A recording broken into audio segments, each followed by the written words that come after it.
बिस्मिल्लाहिर्रहमानिर्रहीम अस्सलामु अलैकुम। This is Usman Asghar, your physics teacher. Class 9th physics, chapter number 5, work, energy and power. हमने energy को बेटा डिस्कस किया था। उसके बाद हमने डिस्कस किया था सोर्सेज ऑफ एनर्जी। इसका पहला सोर्स हम डिस्कस कर चुके हैं, वो कौन सा था बेटा? Fossil fuels. और हमने उसकी डायग्राम से समझा था कि हम फॉसिल फ्यूल से एनर्जी को कैसे हासिल करते हैं और हमारे घरों तक वो उन फॉसिल फ्यूल से जो एनर्जी बनती है हमारे घरों तक कैसे पहुंचती है। आज हम बेटा डिस्कस करेंगे हाइड्रो इलेक्ट्रिक एनर्जी।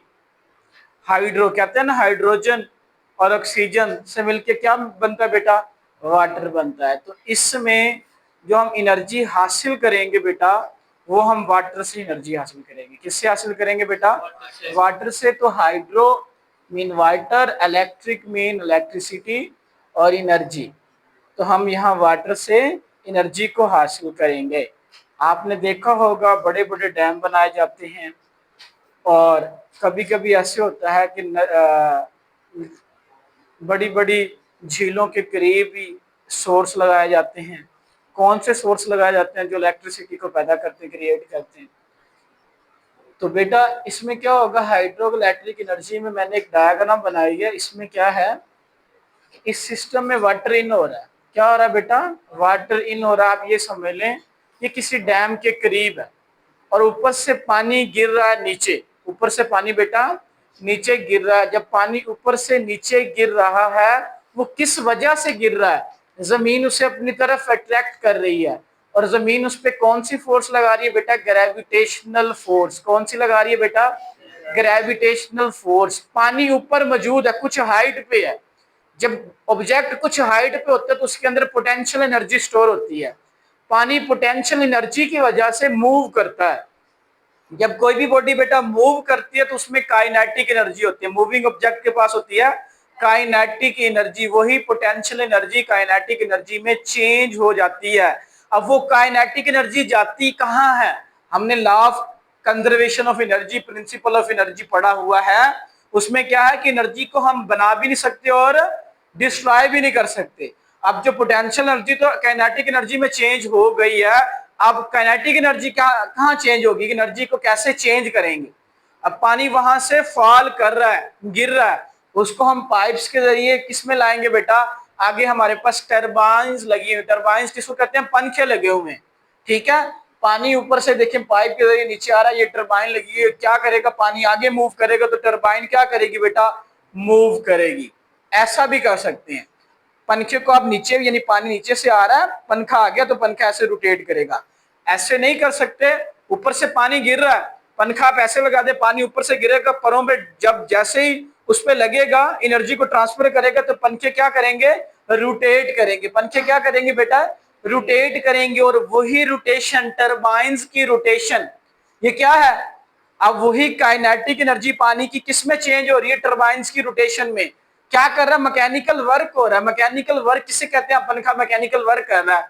इलेक्ट्रिसिटी इसमें आ रही है, इलेक्ट्रिसिटी से यानी इलेक्ट्रिकल एनर्जी मैकेनिकल में कन्वर्ट हो रही है।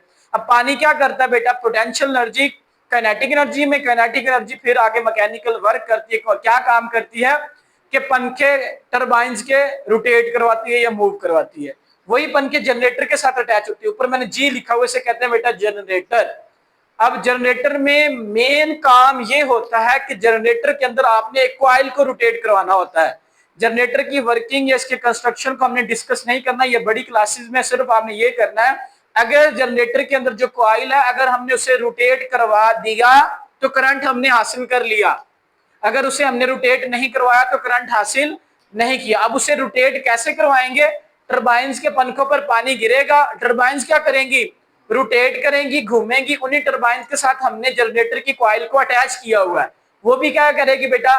रोटेट करेगी। हमारा पर्पस यानी जो काम था वो कंप्लीट हो गया, क्योंकि हमने क्या करना था? जनरेटर की कॉइल को रोटेट करवाना था। तो वो क्या करेगी? रोटेट करेगी। जनरेटर में इलेक्ट्रिसिटी पैदा होना शुरू हो जाएगी। तो वो ट्रांसमिशन लाइन में हम ट्रांसफर में भेजेंगे। अब कभी देखिए पानी ज्यादा गिर रहा है, कभी कम गिर रहा है, तो वो तो कभी कम रोटेशन कम होगी, कभी ज्यादा होगी, करंट कभी ज्यादा होगा, कभी कम होगा।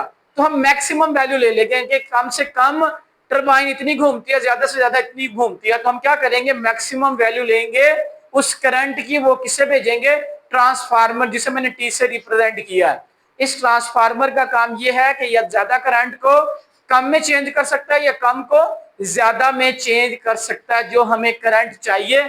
उसी लिए हमने उस करंट को चेंज करने के लिए या बढ़ाने के लिए हम ट्रांसफार्मर का यूज करते हैं। ट्रांसफार्मर क्या काम करता है, करंट को यानी वोल्टेज को या अप करता है या डाउन करता है। सिर्फ आपने ट्रांसफार्मर पे जाना नहीं, ट्रांसफार्मर का एक ही काम है, या तो वोल्टेज बढ़ाता है या वोल्टेज कम करता है। सिर्फ आप ये समझ लें कि वोल्टेज को मैनेज करता है। मैनेज करने के बाद हम पोल्स के जरिए यानी खंभों के जरिए इलेक्ट्रिसिटी को ट्रांसमिशन लाइन के जरिए अपने ग्रिड स्टेशन या अपने घरों तक पहुंचा सकते हैं।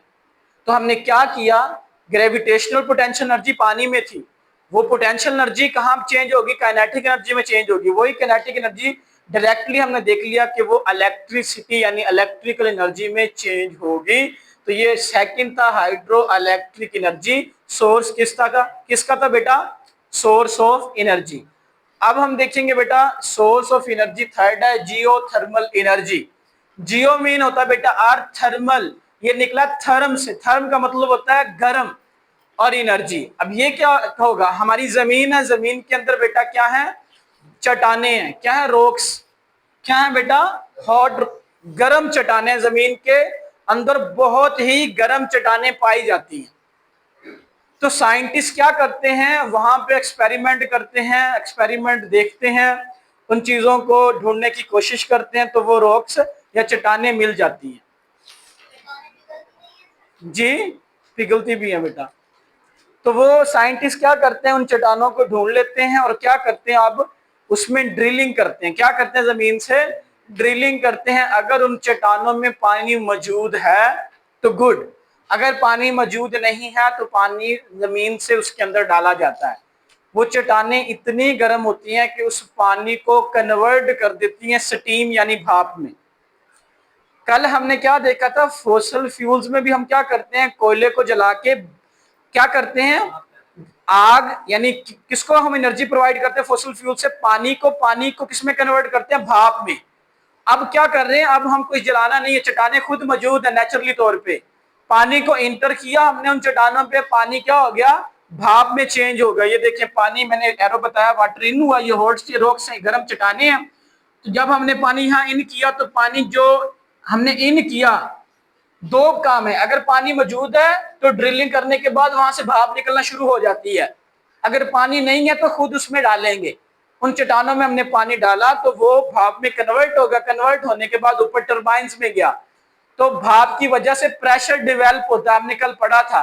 प्रेशर डेवलप होने की वजह से टरबाइंस क्या करेंगी, रोटेट करेंगी, वही काम आ गया। जब टरबाइन रोटेट करेंगी, जनरेटर के अंदर जो कॉइल है वो भी रोटेट करेगी, जिससे हम इलेक्ट्रिसिटी हासिल कर लेंगे। तो दो मेथड थे, अगर पानी मौजूद है तो गुड, भाप में चेंज हो जाएगा डायरेक्टली, अगर नहीं है तो पानी को इन करेंगे, टरबाइंस में लेके जाएंगे, वो पंखों को रोटेट करवाएंगी, जनरेटर के साथ अटैच होंगी।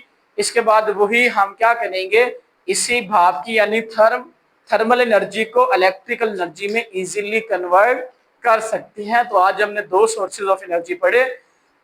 उम्मीद है कि आपको ये एनर्जी के सोर्सेज अच्छे से समझ आ गए होंगे। अगर आपने पेपर में अटेम्प्ट करना है तो बुक से रीड करेंगे, इनकी डिफाइंस और इनके कुछ पॉइंट बनाएंगे। अगर आपको बेटा टॉपिक समझ आ जाती है तो आप अच्छे से खुद ही बुक से आप समझ भी सकते हैं, नोट्स भी बना सकते हैं, ठीक है। अगर आपका बेटा कोई क्वेश्चन है तो कमेंट बॉक्स में पूछ सकते हैं। टेक केयर, अल्लाह हाफिज।